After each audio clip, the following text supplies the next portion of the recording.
Now what starts with the letter C? Cookie starts with C. Let's think of other things that starts with C. Who cares about the other things? C is for cookie, that's good enough for me. C is for cookie, that's good enough for me. C is for cookie, that's good enough for me. Oh, cookie, cookie, cookie starts with C. Oh. Today we're going to make incredibly buttery and slightly gritty pecan shortbread. It's an old recipe and it has contrarian techniques in baking. Usually you're creaming and whipping and making sure all your ingredients are well mixed. And with the shortbread, you want kind of a gritty kind of doughy batter. It's somewhat like a banana bread where you don't mix all the flour into the batter.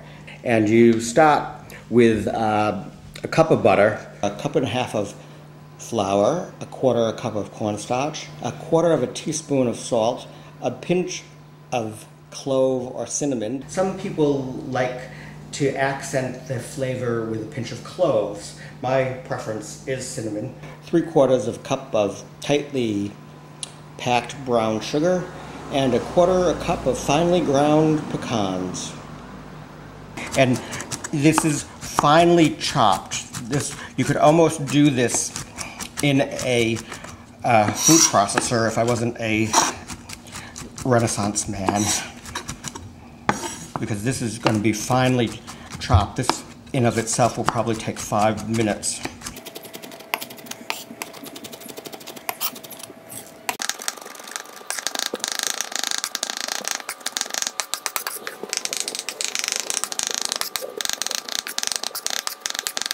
You notice how it always comes back to the center.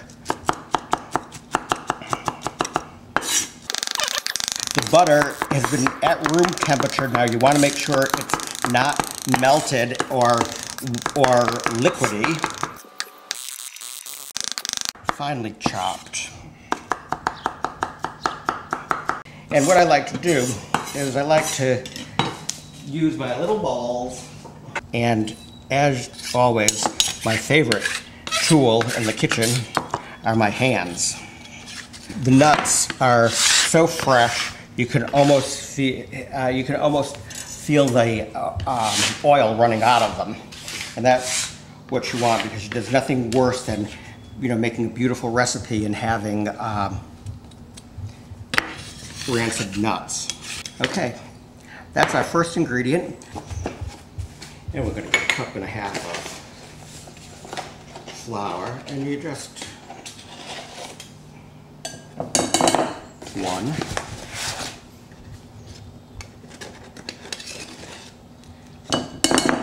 2, and I always make the last one a heaping one, because there's always room that you're gonna. So we give you a heaping last one, a quarter of a cup of cornstarch, and it's the same methodology, just a nice heaping. A quarter teaspoon of salt, just a pinch. And a pinch, if you feel that you have to measure it, it's about a half of the quarter teaspoon. So a pinch is really considered an eighth of a teaspoon.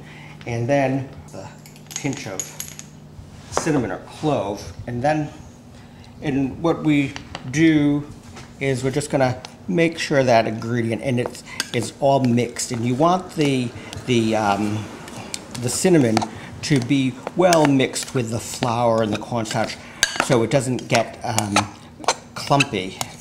So there's your dry ingredients. You put that aside with the nuts. You can never have enough bowls in this business. That's a half, and that's tightly packed. And here comes the other quarter. And I think it's important that all of your ingredients are ready to just use, so you can follow the amounts of time, because when you're baking is like chemistry, and when it calls for a 3-minute mix, it's really essential that you follow that instruction. So you want to have everything measured, and that way you have everything measured and out. It's a way that you can check, you can recheck that you've used the right ingredients and the right measurements of the ingredients, because it's easy to fix it as you go. It's not easy to unbake it as you've baked it. So we're going to start with beating our butter. And like I said, we're using a ½ pound, which is 2 sticks of unsalted. I like Land de Lake, or if I'm in a really extravagant mood, we'll get a good Irish or French salt-free butter. And you want to marry the butter and the brown sugar, and just to make it easier, I just take this spatula and give it a little dicing, but this will really come together very quickly. So we're going to get the butter all whipped, and then we're going to add the brown sugar and mix that for 3 minutes. And we're going to mix the butter and brown sugar at a medium speed. Once the butter is whipped and fluffy, it almost looks good enough to jump into, like a mountain of soft snow, or you feel like you're really in touch and using, your part of the tool. Okay, so now I'm going to use the brown sugar, and here we go. And we'll just kind of chop it, and we do this at a medium speed for 3 minutes. And then it's important that you can see how it starts coarse, and by the time we're done with 3 minutes, you won't even know that that you've added, that there are 2 ingredients, and it's a beautiful color. It's really, shortbread is really my palate. The granular effect quickly dissipates. You want something delicious and something that's easy, all natural ingredients, so you're using a lot of your daily calories, but at least it's on real healthy, delicious ingredients. Look at that, you can just jump into it. Okay, we're going to pour in all of the dry ingredients. We're going to put it on a low speed, and we're going to just get it all mixed. As soon as it's mixed, we know that it's done, because we don't want to over mix the batter, because that's what will take it out of the shortbread genre and into more of a cookie genre. We're done with the beaters, so how I like to clear my beaters and soak them, getting them ready for the next recipe. And there you go. So now, for the last step before we roll out the dough. Already delicious. We add the finely ground pecans, and with a hard spatula, we're just going to do enough turns to fold the nuts into the batter, and you'll see how that will be done. And it's almost like folding egg whites the same under and over. This is where the fun kind of arts and crafts piece comes in, because we're going to take the batter and we're going to put it in a Ziploc bag, and then we're going to roll it out, and usually in a couple of scoops. You want to get it all. So we're just, getting the last of the bowl. We're putting it in the bag, and we're ready now for the final step. You want to get it out and very aerated, but of course so the air will get out. You don't seal the bag. And you try to get it in the corner. The idea is you want it even, so all your cookies will be the same.